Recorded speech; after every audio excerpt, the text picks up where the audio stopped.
giovani a primavera non arrivino fino a sera. Signore, ti prego, puoi farlo soltanto tu e non permettere più che il cibo sia l'indifferenza e sono un'anima senza essenza, non permetterlo più.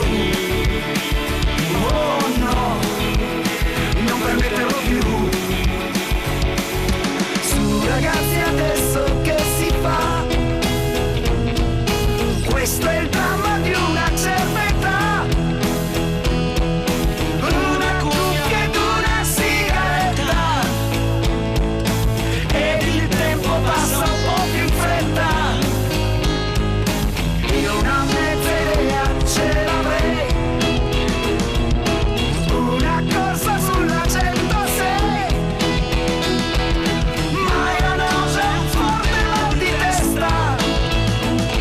Che cosa ti hanno dato a quella festa?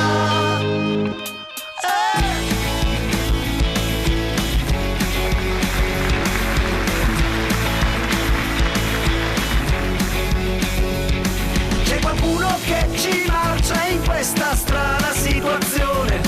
C'è bisogno di una sosta e di un'attenta riflessione.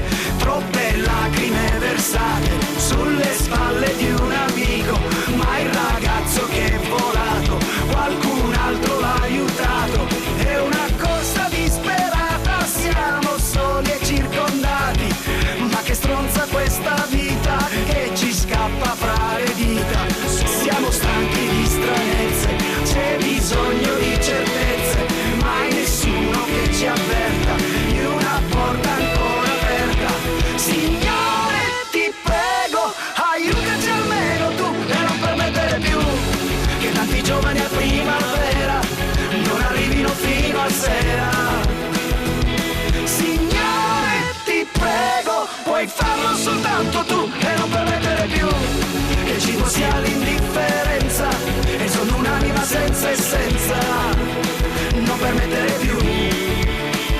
Oh no, e non permettere più. Oh no, non permettere più.